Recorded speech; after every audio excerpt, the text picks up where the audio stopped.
Magandang umaga po sa inyong lahat. Welcome to the first hearing of the subcommittee of the Blue Ribbon Committee, which was given the responsibility of investigating the Philippine War on Illegal Drugs. Allow me to thank Senate President Chis Escudero, the chairperson of the Blue Ribbon Committee, Senator Pia Cayetano, and of course my colleagues here in the Senate, and we are just being joined by Senator Bato de la Rosa, for the trust you have placed on this representation to chair this subcommittee. Our assignment will not be an easy task. I shall conduct this investigation without fear or favor, and I will simply follow the evidence. As the chairman of the subcommittee, I have construed our instruction to investigate the Philippine War on Illegal Drugs to begin with the Duterte administration, which was the first administration to use the term war on drugs to signify its prioritization of the enforcement of our anti-illegal drugs laws, all the way to the present time. Under our Senate rules, the Blue Ribbon Committee has jurisdiction over matters relating to investigation of malfeasance, misfeasance, and nonfeasance in office by officers and employees of the government. Malfeasance is intentional conduct that is wrongful or unlawful. Nonfeasance is failure to act where there was a duty to act. Misfeasance is conduct that is lawful but harms another person due to carelessness or an accident. Therefore, with the permission of my colleagues, I want to start our investigation by examining first the Duterte administration's enforcement of our anti-illegal drugs laws. How effective was the Duterte administration's war on drugs? Did it follow the law and rules? Was it compliant with the letter of the Constitution as well as with the values and principles contained in our Constitution? I am thankful to the House of Representatives Quadcom because I believe they have saved us a lot of time with the allegations which have been made before them, many of which we can take notice of for being of public knowledge, a la judicial notice. We can take notice of the grievances of people. Our hearings will be an opportunity for those who have been accused of malfeasance, misfeasance, or nonfeasance, or even just put in a bad light to respond to the allegations should they wish to do so. These hearings will also give the senators a chance to find out more about how the Philippines conducts its drug wars, which is a matter of great public interest. Let us remember what the Constitution tells us. Public officers and employees must at all times be accountable to the people, serve them with utmost responsibility, integrity, loyalty, and efficiency, act with patriotism and justice, and lead modest lives. The state shall maintain honesty and integrity in the public service and take positive and effective measures against graft and corruption. According to a case by the Supreme Court, it bears to emphasize that public office is a public trust. Thus, public officers are exhorted to, at all times, serve the public with transparent accountability. So, let us all keep an open mind. Let us follow the evidence. With thousands of deaths caused by the Duterte administration's war on drugs, we have caused one death too many. Sobrang dami naman ata niyan para sabihin lamang na nanlaban lahat. We don't even have the death penalty on our statute books. And even assuming that we had this, the state would not have executed more than 6,000 death convicts in 6 years. No state with a conscience would have done this, and this would have merited international condemnation. Let us therefore answer the cries for justice from our people. Let us reform not just the Philippine National Police, but the entire notion of public service. Ang sabi, public office is a public trust. Ano bang ibig sabihin nito? We know that something is terribly wrong somewhere. Together, let us find out what and where. Let us be objective as we analyze our problems. And let us, as much as possible, be scientific or systematic as we determine our solutions and our way out of this difficult situation we find ourselves in. So I say again, let us follow the evidence so we can uncover the truth. We want to know the truth, not only because it can set us free, but also so we can strengthen the rule of law and then heal our land. So we ask for the people's prayers. May the Almighty and all-knowing God guide us in this endeavor. When Senator Joel Villanueva arrives, the chairman is designating him as the vice chairman for this particular hearing. So maraming salamat po sa oras ninyo, and I also now want to acknowledge Senator Bongo, who is present, and Senator Robin Padilla. They have also arrived after the initial list of senators was mentioned. Okay, can I suspend for a few minutes to allow the arrival of former President Rodrigo Roa Duterte? We will now allow his colleagues in the subcommittee to deliver their opening statements, and we will follow the order of arrival. Should they wish to, okay. Senator Bongo? Okay, he will wait. Senator Cynthia Villar, do you wish, ma'am, to deliver an opening statement?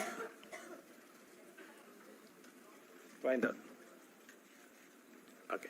We now proceed to the next person on the list. Senator Bato de la Rosa, if you wish to that is your time, sir. Thank you. Go ahead. Thank you, Mr. Chair. Good morning, everyone. Mr. Chair, truth-telling needs no dressing up for the occasion. Telling the truth demands nothing more than just that. Telling it, testifying to it. Lying, on the other hand, requires fabrication. Intricate, deliberate, elaborate planning. One lie is tied to a system, an entire web of other lies, in order for the story, the fabric, to hold together. Nitong nakaraang mga araw, Mr. Chair, ako'y tinanong kung ano raw ang mga ginagawa kong preparasyon para sa pagdinig natin ngayong araw na ito. Ang sagot ko po ay wala. Sapagkat ang pagsasabi ng totoo ay hindi humihingi ng anumang espesyal na paghahanda. Ang katotohanan, bali-baligtarin man, simula sa dulo o sa gitna, ay masasabi ng malaya sa kalooban. Sasabihin naman ng iba, ganun naman pala, bakit hindi ka nalang umattend doon sa hearing ng House? My position on this too has remained the same. I do not wish to be the first to break our tradition of interparliamentary courtesy. If our counterparts in the lower house do not exercise interparliamentary courtesy, this humble representation does. But most importantly, I do not wish to be a guest of their gag show. Mr. President, kung ako ay makasarili lamang, kung ako ay swapang na tao,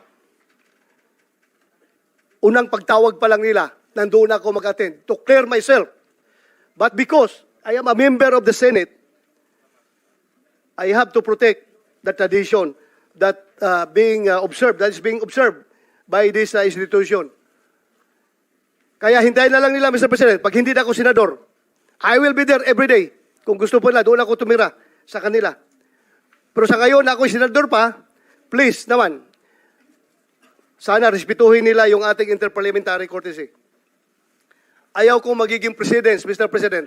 Pagdating ng araw, in the future, lahat ng mga senador na mabubwisit sa kakatawag sa kanilang pangalan kapag ang kanilang pangalan ay na-implicate sa investigation na ginagawa ng other house, ay punta na lang ng punta at wala nang magawa na legislation. Kaya po ako naririto ngayon, hindi lamang bilang isang vice chairperson ng committee ito, kundi bilang isang resource person.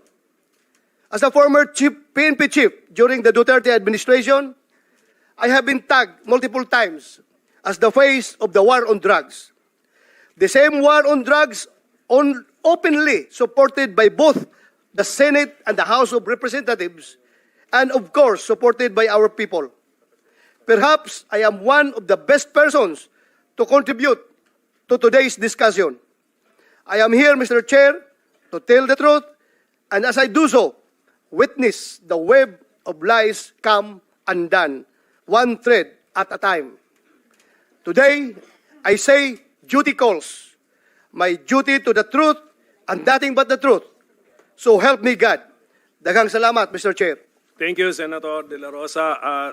The chairman apologizes for forgetting our tradition here in the Senate that the Senate officers, when they are present, they are given priority in line, Mr. President, ladies and gentlemen. So let me now recognize our Senate President Pro Tempore, Senator Estrada, if he cares to deliver his opening statement. Thank you, Mr. Chair. Good morning, Mr. Chair, my esteemed colleagues, and to all our resource persons, particularly former President Rodrigo Roa Duterte.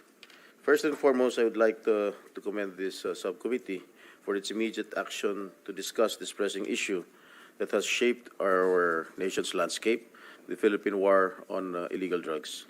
The War on Illegal Drugs campaign, which was started to fight the drug problem that jeopardizes our community's safety and well-being, has generated a lot of discussion about its strategies and ramifications. Hindi mapagkakaila na ang inisyatibong ito ay nagpalawak ng kamalayan ng publiko hinggil sa malaking problema sa illegal na droga at sa mga panganib na dulot nito na nagbunsod ng mas mataas na pag-iingat sa ating mga komunidad. Habang kinikilala natin ito at ang pangangailangan na tugunan ang mga krimeng may kaugnayan sa illegal na droga, mahalaga rin na isaalang-alang ang mga karapatang pantao at dignidad ng lahat ng individual na apektado. Let's approach this issue with an open mind and a commitment to identifying a policy that genuinely benefits the Filipino people. Maraming salamat po, Mr. Chair. Thank you, Senator Estrada. Next would be our Majority Leader, Senator Tol Tolentino. Thank you, Mr. Chairman. Mr. Chairman, before I proceed with my opening statement, just a point of parliamentary inquiry. Are we now using, because I used to be the chairman of the Blue Ribbon Committee, and we amended the rules last year, August 17, 2023 to be exact. Are we now adopting the amended rules of the Blue Ribbon, Mr. Chairman? To answer the question of the Majority Leader, we are, of course, operating under the new rules of the Blue Ribbon, Mr. President. Thank you, Mr. Chairman. The reason why I asked the question is that because our jurisdiction is embodied in the new set of rules, the purpose of which is to define the limits of our power and how and for what purpose that power is to be used. Having said that, Mr. Chairman, I thank you for adopting the said rules. Gusto ko lamang pong idiin sa mga nakikinig po ngayon, lalong-lalo na po sa mga abogadong naririto, that you should have in your possession, or you must have probably read the rules that I've just mentioned. Otherwise, siguro yung mga kliyente nyo, hindi dapat kayo bayaran ngayon kung hindi nyo nabasa yung rules. No offense to the members of the bar present here, Mr. President. Mr. President, I have been studying meticulously long lines of cases, and it would appear that the morass here, Mr. President, of this Senate hearing's motivation is probably understandable. There is indeed, to the minds of those knowledgeable in law, a seeming conflict between a presumption of regularity as to what this committee will be doing and the presumption of innocence insofar as the rights of those perhaps not yet indicted resource persons present here today. Mr. Chairman, balancing the general public interest as against individual rights is probably the duty of this committee, and that is your job today, Mr. Chairman. In proceeding with today's investigation, I have studied the long line of constitutional authority emanating from the Constitution to the recognition by the Constitution itself of the right of the House of Representatives or the Senate to formulate its own rules. And under our rules, a Blue Ribbon Committee was indeed established. And a Blue Ribbon Committee, just like any other committee, can delegate the functions of the said committee to a subcommittee. And that is what we are doing right now, Mr. Chairman, if I'm not mistaken. Again, the presumption of regularity is there. The constitutional chain of authority having been established is there. But what is now needed, Mr. Chairman, is for the committee to really, again, the presumption of regularity is there. The constitutional chain of authority having been established is there. But what is now needed, Mr. Chairman, is for the committee to really, by doing so, we not only fulfill our mandate, but honor the democratic principles that protect our people. Maraming salamat po, Senator Pimentel. Maraming salamat sa Blue Ribbon Committee. Thank you, Majority Leader, for the words of wisdom. We now go back to the list. Senator Risa Ontiveros, if she wishes to give her opening statement. Thank you. Yes, salamat kaayo, Mr. Chair. Magandang umaga po. Nagpapasalamat ako sa ating chair dahil una nating maririnig ang kwento ng mga biktima at naulila ng war on drugs. Their stories deserve to be heard and should spur us to action. Mga kababayan, dati, walang kagatol-gatol na nangako si President Rodrigo Duterte na papatayin niya ang kapwa niya Pilipino. Mga ama, ina, anak, magkakapamilya at magkakapitbahay, mga journalist, mga kritiko, alang-alang sa baluktot na pagkakaintindi niya sa kaayusan at kapayapaan. Yan ang isa sa mga pangako niyang sana hindi na lang niya tinupad. Maraming nagsasabi, nagbibiro lang daw si tatay. Pero sa ngayon, hindi tayo nandito para magtalo pa kung anong ibig niyang sabihin sa libo-libong beses na sinabi ni President Duterte na papatayin niya tayong mga Pilipino. Today, we will take him at his word. Ngayong umaga, iimbestigahan natin ang madugong war on drugs at ang mga batas at polisiya na nagpahintulot dito. Malaking bagay po ang partisipasyon ni dating Pangulong Duterte bilang chief architect ng giyerang ito. Kulang ang anumang investigasyon kung hindi siya tatanungin. Ngunit, hindi ito tungkol lang sa kanya dahil bawat biktima ng EJK at mga naulila nila ay biktima ng sistematikong pang-aabuso. In the end, the perpetrators were even rewarded. Pre-pareho ang resulta ng investigasyon.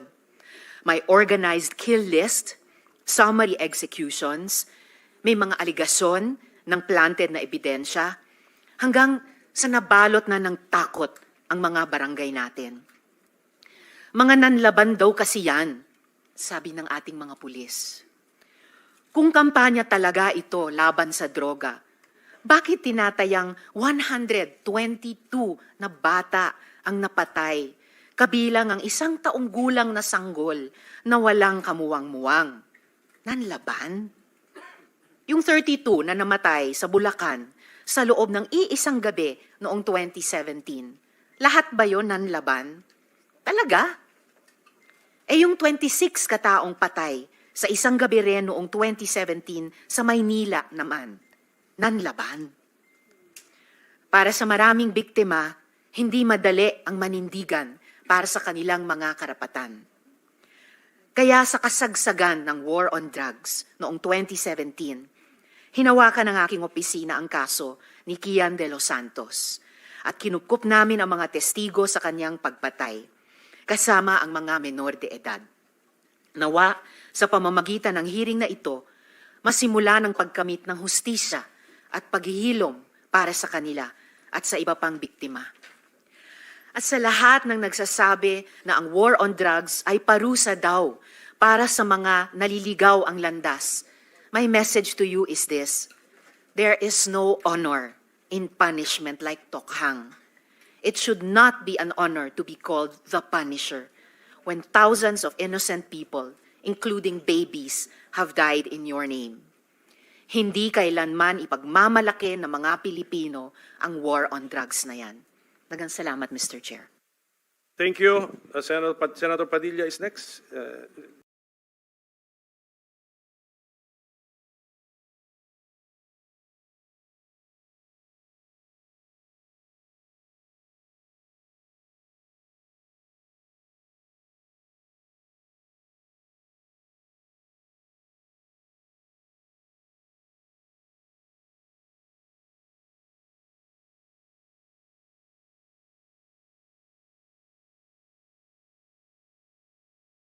Committee, Pinunong Minoria, Aquilino, Coco Pimentel, III, mga magandang umaga po.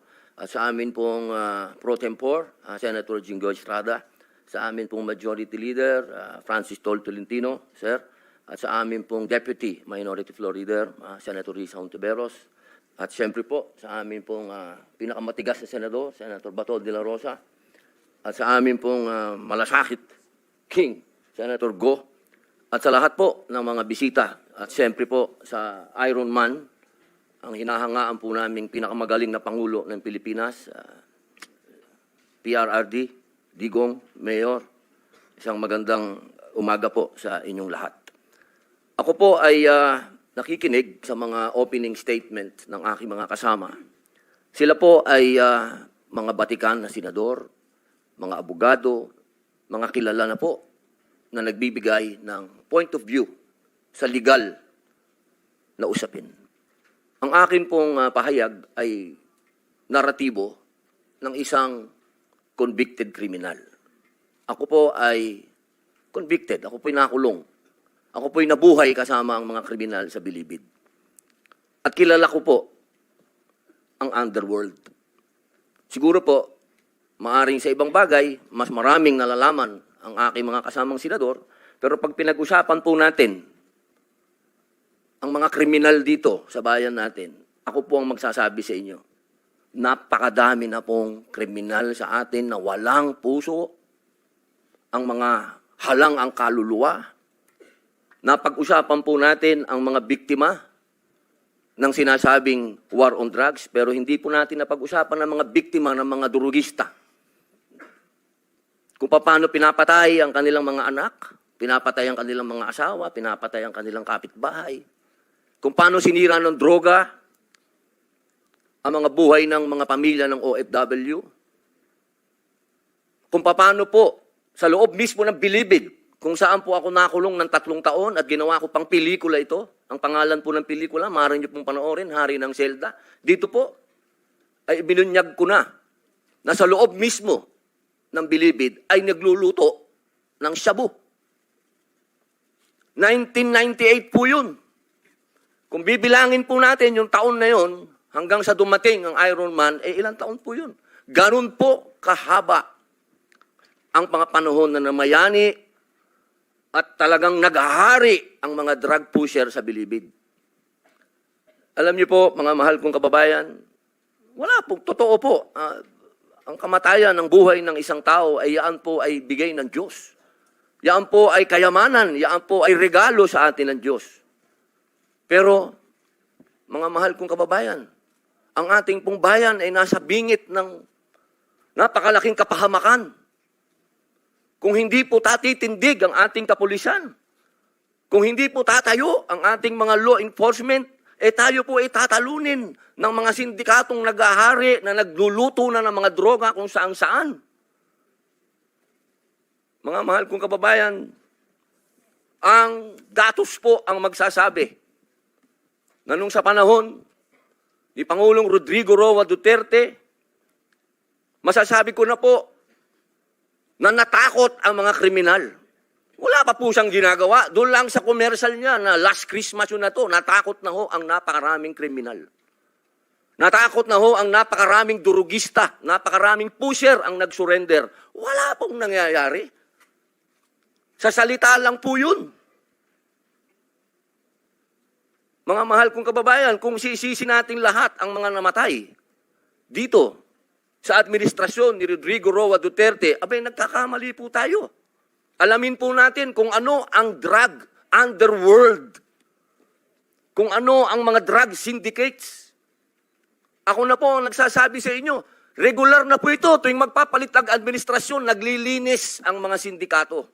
Magkakaroon talaga ng maraming mamamatay dahil naglilinis para pagpasok ng bagong administrasyon. Yung kanilang mga alagang, mga kriminal, mga alagang, mga pusher, mga tapos na.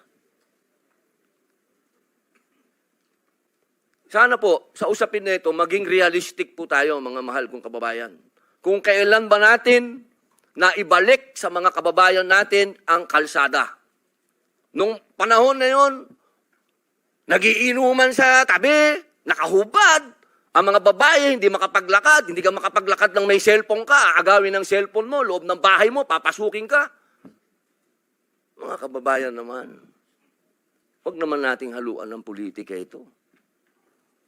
May mga bagay dito sa mundo na kailangan maging realidad tayo. Buong mundo, problema ang droga. Kung walang tatayo para lumaban dito, paano na ang kinabukasan ng mga anak natin? Paano na ang kinabukasan ng bayan natin? Kaya sana po ang inihiling ko sa lahat, dito sa pagdinig na ito, iwasan ng politika at tingnan po natin kung saan talaga tayo tutungo ang bayan natin. Mga kababayan, lubog na po tayo sa utang, lubog pa tayo sa tubig, pati ba naman sa ganito, lubog pa rin tayo. Yun lamang po, maraming salamat po.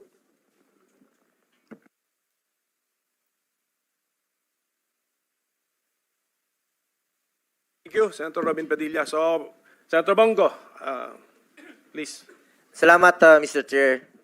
Good day to all my esteemed colleagues and to all resource persons present here today. Allow me to begin by expressing my deepest condolences to the families of the victims of Typhoon Christine as well as those who lost their properties and livelihood. Please know that your Senate will be working extra hard to address your pressing concerns. Marami tayong gustong imbestigahan at bigyan ng pansin lalo na po sa pangangailangan po ng mga nasalanta. Rest assured that your senators will do so at the proper forum. In the meantime, we are here to discuss another pressing issue that concerns not only the previous administration but the future of our nation. Gusto ko pong lumabas na ang katotohanan para makafocus na po tayo sa pagserbisyo po sa ating mga kababayan. Lalo na ngayon, marami pong nasalanta na nangangailangan po ng tulong at ang daming naghihirap. With this, let me emphasize that everything I will say here will be on my oath as a senator. To be clear, my presence here is not only as a member of this committee but also as a resource person kung kinakailangan para maliwanagan tayong lahat. Andito tayo para malaman ang totoo, nais nating lumabas ang katotohanan. After all, there is only one truth and it can stand for itself and there is no need to defend it. Mr. Chair, I trust that the truth will be thoroughly and fairly brought out by this committee, fittingly presided by our minority leader, Senator Coco Pimentel. We respect its mandate to investigate the war against illegal drugs in aid of legislation. In fact, I filed a resolution to investigate the war on drugs dahil gusto nating malaman ang totoo. Gusto nating makapagsalita ng malaya at walang takot ang mga naimbitahan dito, walang public shaming, walang trial by publicity, katotohanan lamang po at hindi politika. The Filipino people must realize the truth. At kung ano ang naidulot ng kampanya laban sa illegal na droga at kung nakinabang ba ang mga Pilipino. Mr. Chair, bago mahalal si dating Pangulong Duterte, talamak talaga ang illegal na droga noon. Napasukan ito ng sindikato at karamihan dyan armado, kahit ang hanay ng pulisya na infiltrate, systematic talaga ang problema. Kaya naman kinailangan po ng kamay na bakal para solusyonan ito. Kaya nga nanalo si dating Pangulong Duterte dahil sa kanyang campaign promise to get rid of illegal drugs, criminality, and corruption na mga salot po ng lipunan. Mr. Chair, ang sambayan ng Pilipino na po ang humusga. Kung nakakapaglakad ba sila sa gabi na walang takot sa daan, pati po yung mga OFWs natin sa abroad, nagkakaroon ba sila ng peace of mind dahil ligtas ang mga mahal nila sa buhay na nakakauwi po sa gabi na hindi nasasaktan at hindi nababastos. Noong panahon ng panunungkulan ni dating Pangulong Rodrigo Duterte, 55% o halos 6 sa bawat 10 barangay sa buong bansa ang naging drug-free. Resulta po ito ng pagkumpiska sa lampas 76 billion na halaga ng droga napakalat-kalat noon sa ating mga lansangan.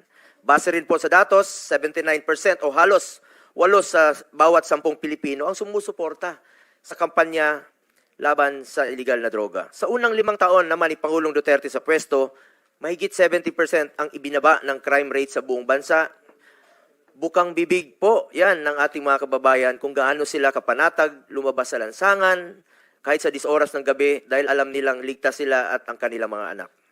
Ako mismo, meron po ako nakakasalubong sa mga 7-Eleven, nagpapasalamat na ligtas na raw po ang kanilang mga anak. Kaya naman po, nananatiling mataas ang approval at trust ratings ni Pangulong Duterte mula simula hanggang pagtatapos ng kanyang termino.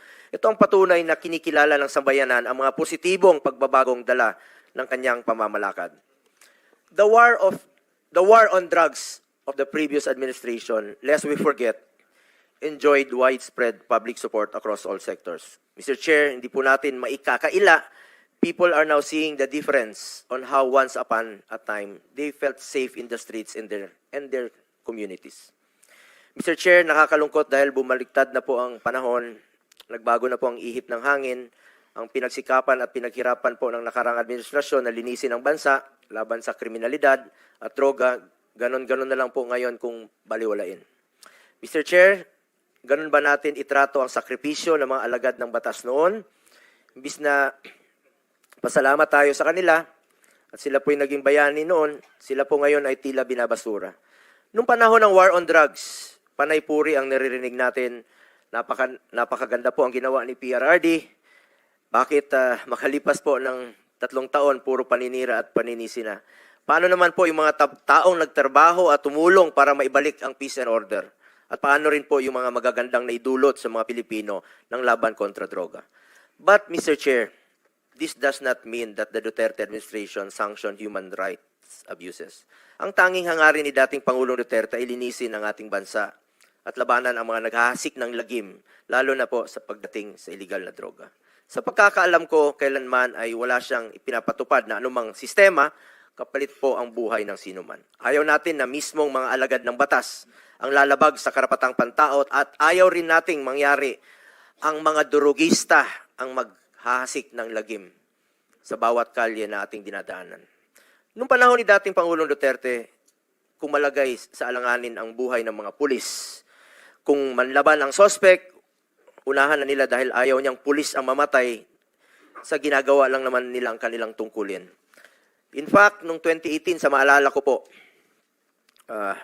pumunta po kami ni dating Pangulong Duterte sa Norsagaray, alas 3 po ng umaga, sa burol po ng isang pulis na binaril po ng drug addict. Naunahan po siya. Yan po ay isa sa mga halimbawa na nakakalungkot na ginagampanan po ng tungkulin ng ating kapulisan ng kanilang trabaho. Maliban sa paggawa ng batas, kailangan talaga ay taasan ang budget ng mga pulis para wala silang rason na hindi nila magampanan ang trabaho nila. Di ba, maalala niyo po, noong 2018, inuna nating idoble ang sahod ng pulis sa entry position nila. Kasama na po dyan ang mga uniform personnel. Estudyante pa po ako, 1980s, 90s, takot na takot po ako sa pulis. Checkpoint, walang ilaw, maraming hulidap, laglag bala, extortion. Pero nung panahon ni Pangulong Duterte, na ibalik po ang respeto sa mga pulis. Kaya full support po tayo sa mga uniform personnel. At lalong-lalo na po sa mga nagtatrabaho para sa bayan.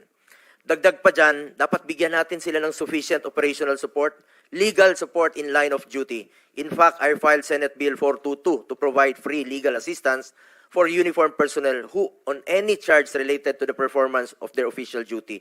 Sakali mang may arestuhin sila, meron silang operational funds o panggastos, kailangan talaga nilang suporta. Kulang talaga ang kanilang pondo. Paano naman sila makakagalaw kung abonado pa sila? Kaya po nandito tayo in aid of legislation to craft laws and check if kailangan ng additional budget para magampanan nila ang tama ang kanilang tungkulin. Let me reiterate, my fellow legislators, I was once quoted in relation to PRRD's anger towards these ninja cops, no? Dahil full support nga po siya sa mga pulis, tapos meron pang mga ninja cops. Nag-imbestiga tayo dito mismo sa Senado. Natanong ako tungkol dito at sinabi ko, oo, galit talaga siya sa mga ninja cops. At dahil dito, tinakot niya talaga para ma-intimidate sila, para matakot po sila. Iba po ang pananakot para ma-intimidate at iba naman po ang usapan, ang reward. Ang alam ko, walang reward system na ipinapatupad si former President Duterte laban sa sinumang sibilyan, mapa-drug lord man o karaniwang tao na sangkot sa illegal na droga.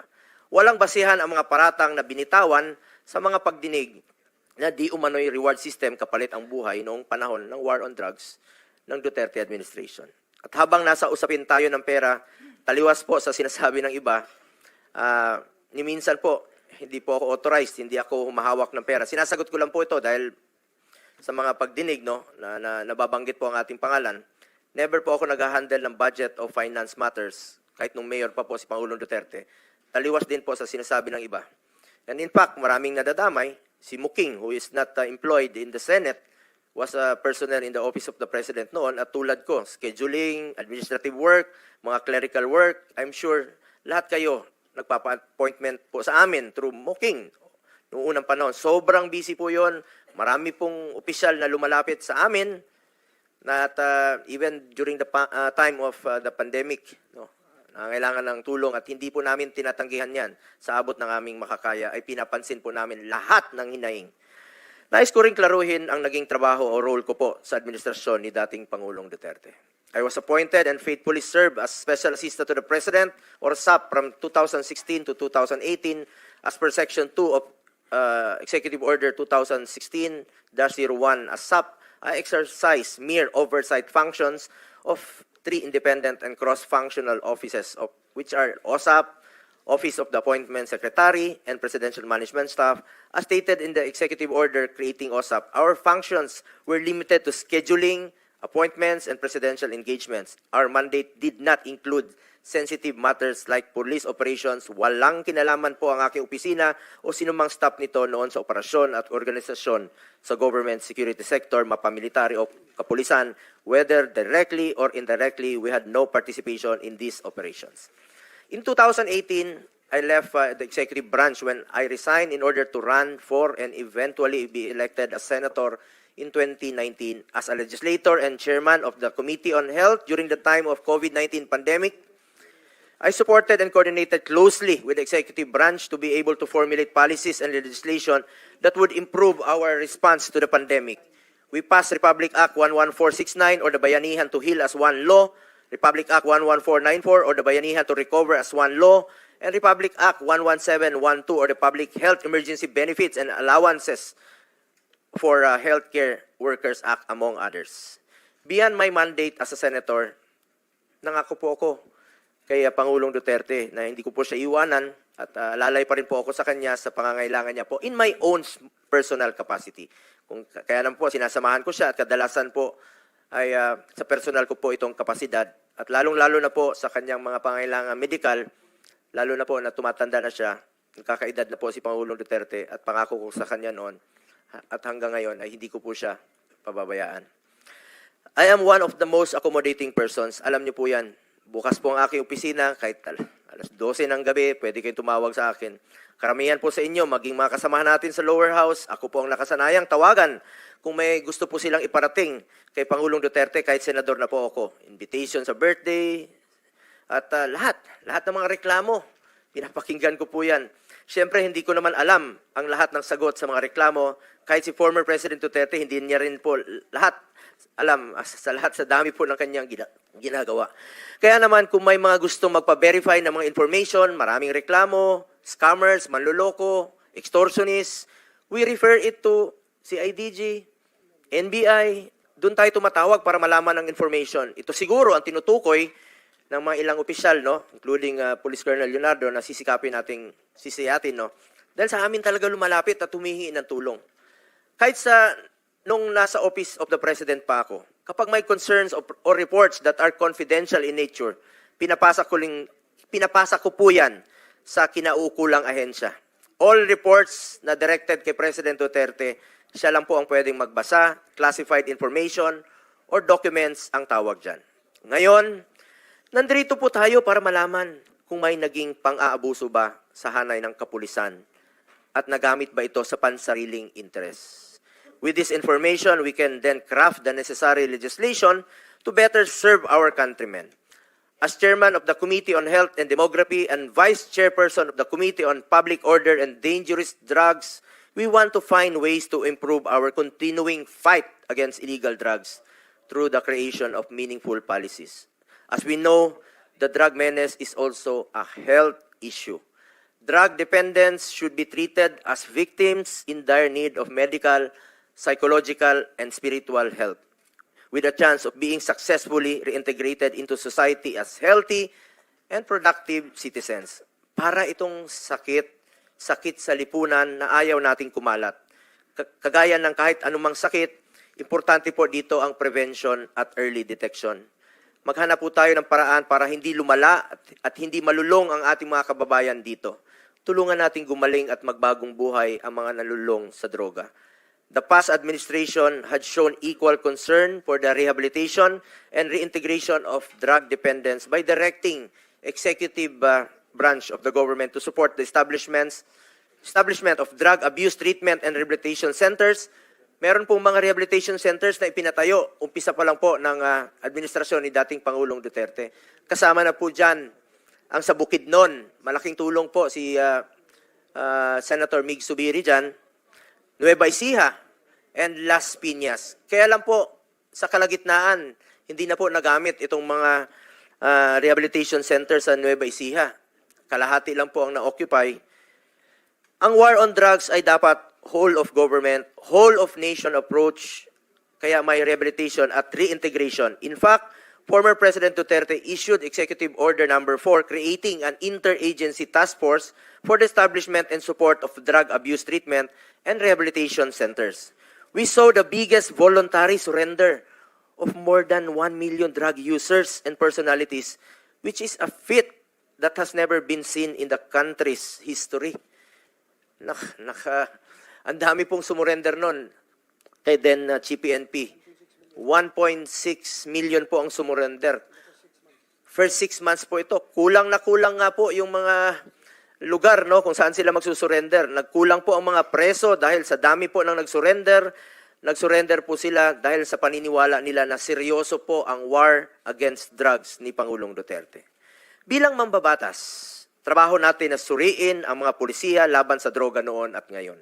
At makagawa ng mga bagong batas na kinakailangan upang maisulong ang drug abuse prevention, mapagtibay ang law enforcement, masagip ang mga nabibiktima upang magbagong buhay, at mapalakas ang rehabilitation efforts.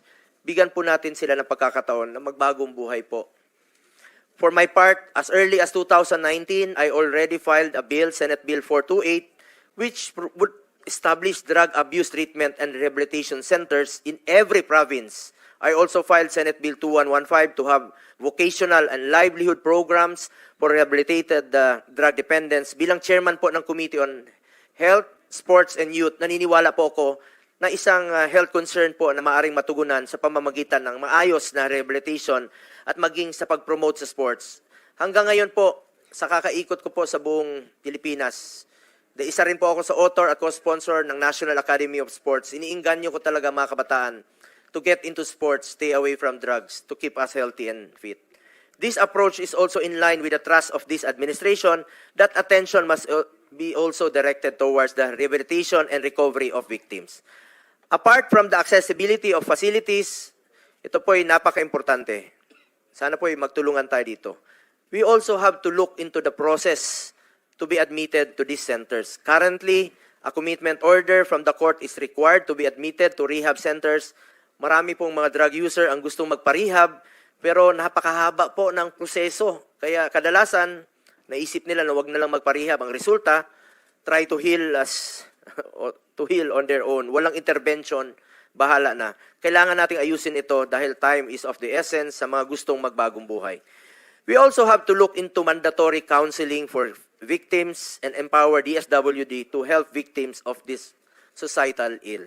As chairman of the Senate Committee on Youth, I also suggest crafting laws that would include in the school curriculum the knowledge and information necessary to prevent vices such as illegal drugs. We, as legislators, must work together to prevent abuse of power and protect and respect and uphold human rights. I have consistently worked to increase the budget for the operations of the Philippine National Police and the Armed Forces of the Philippines. Our efforts must be geared towards fulfilling their mandate in accordance with the law. Gamitin natin po ang investigasyong ito at hearing na ito upang siguraduhin walang pang-aabusong mangyayari tungo sa ating isang hangarin na labanan po ang droga. I urge both houses of Congress, magtulungan po tayo dito. Kilala niyo po ako. I am committed to developing accessible rehabilitation centers for individuals facing drug addiction, and I am more so dedicated to ensuring the protection of and respect for human rights. Again, I am one with this committee in finding out the truth in the hopes that we could craft meaningful legislation for our beloved citizens. Thank you, Mr. Chairman. Thank you, Senator Bongo. Senator Cynthia Villar said that she will no longer deliver an opening statement. So I gave her time to you, actually, Senator BG. Okay, so ladies and gentlemen, there are 8 senators present, 7 physically, 1 virtually. So we have overwhelming quorum to proceed with our hearing. And my dear colleagues, I gave you some simple ground rules beforehand. So I hope we can comply with the simple ground rules that your chairman is requesting